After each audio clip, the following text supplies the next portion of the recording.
آج کچھ گفتگو میں کرتا ہوں حضرت امیر معاویہ رضی اللہ تعالی عنہ کے بارے میں، اس کو توجہ سے سماعت فرمائیں۔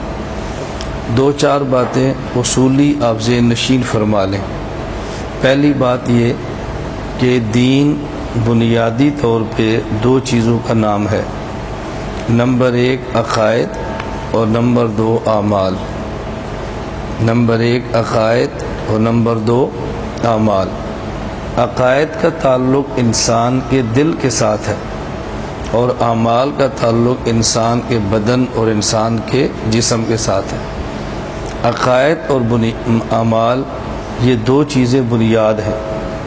اللہ کو ماننا یہ عقیدہ ہے، انبیاء کو ماننا عقیدہ ہے، فرشتوں کو ماننا عقیدہ ہے، آسمانی کتابوں کو ماننا عقیدہ ہے، قیامت کے دن کو ماننا عقیدہ ہے، تقدیر کو ماننا یہ عقیدہ ہے۔ اس طرح ہمارے کہتے ہیں کہ ایک ایمان کی صفت مفصل ہے اور ایک مجمل ہے۔ آمنت باللہ وملائکتہ وکتبہ ورسلہ والیوم الآخر والقدر خیرہ وشرہ من اللہ تعالی۔ تو ہم اس طرح یہ جو چیزیں ماننی ہیں یہ عقیدہ ہے بنیادی طور پہ، اور ہر نبی نے تین عقائد پر مشترکہ طور پہ بنیادی محنت فرمائی ہے۔ نمبر ایک عقیدہ توحید، نمبر دو عقیدہ رسالت اور نمبر تین عقیدہ قیامت۔ یہ تین عقائد تمام عقائد کی بنیاد ہیں۔ نمبر ایک عقیدہ توحید، عقیدہ توحید میں پھر تین باتیں بنیادی ہیں۔ نمبر ایک عقیدہ اللہ کی ذات کے بارے میں، نمبر دو عقیدہ اللہ کی صفات کے بارے میں، نمبر تین عقیدہ اللہ کے ناموں کے بارے میں، اسماء کے بارے میں۔ اسی طرح جو ہم پیغمبر اور رسول اور نبیوں پر ایمان لاتے ہیں تو وہاں بھی تین چیزیں بنیادی ہیں۔ نمبر ایک پیغمبر کی ذات، نمبر دو پیغمبر کی صفات اور نمبر تین پیغمبر کے معجزات۔ یہ تین چیزیں ہیں، یہ تین چیزیں ایمان کا حصہ ہیں۔ پہلے یہ سمجھنا ضروری ہے کہ پیغمبر کون تھے۔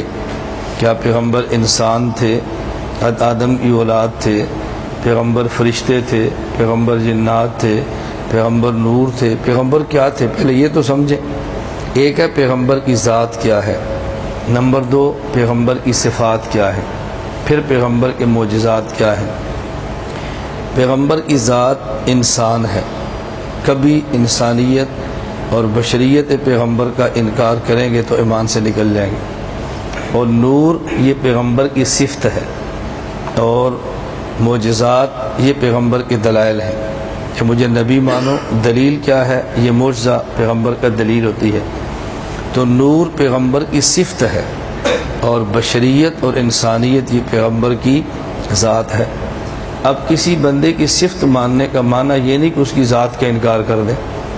حضرت خالد بن ولید رضی اللہ عنہ کا نام حضرت خالد تھا اور ان کی صفت کیا تھی؟ سیف اللہ۔ اب سیف اللہ ہونے کا معنی ہے کہ ان کا انسان ہونے کا انکار کر دے، وہ تو تلوار ہے، انسان ہے ہی نہیں، جی کیسے ہو سکتا ہے؟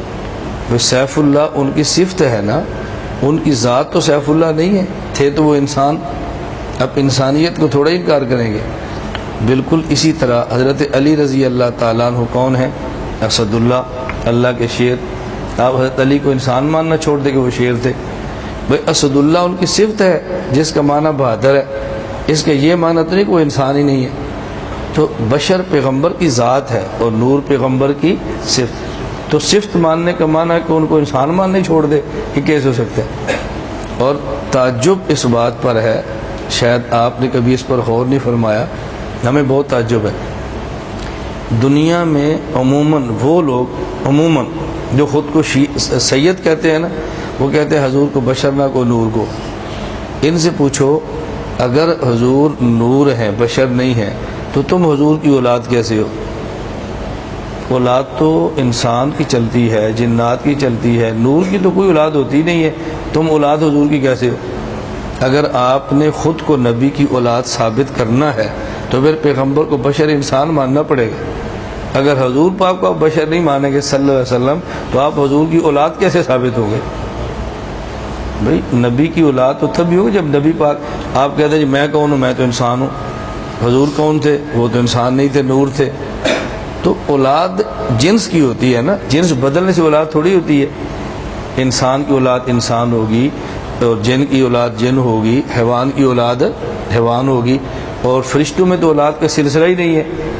اب آپ اللہ کے نبی صلی اللہ علیہ وسلم کو کون سی ذات مانیں گے؟ اب دیکھو یہ بات کو سمجھنی مشکل تو نہیں ہے، لیکن یہ لڑائی والی بات نہیں ہے، یہ بات سمجھانے کی ہے. تو ایک پیغمبر کی ذات ہے، اور ایک پیغمبر کی صفات ہے، اور ایک پیغمبر کے معجزات ہیں. ذات بھی مانے، پیغمبر کی صفات بھی مانے، اور نبی پاک کے معجزات بھی مانے. لا الہ الا اللہ، لا الہ الا اللہ، لا الہ الا اللہ، ما لنا رب سوا. لا الہ الا اللہ، لا الہ الا اللہ.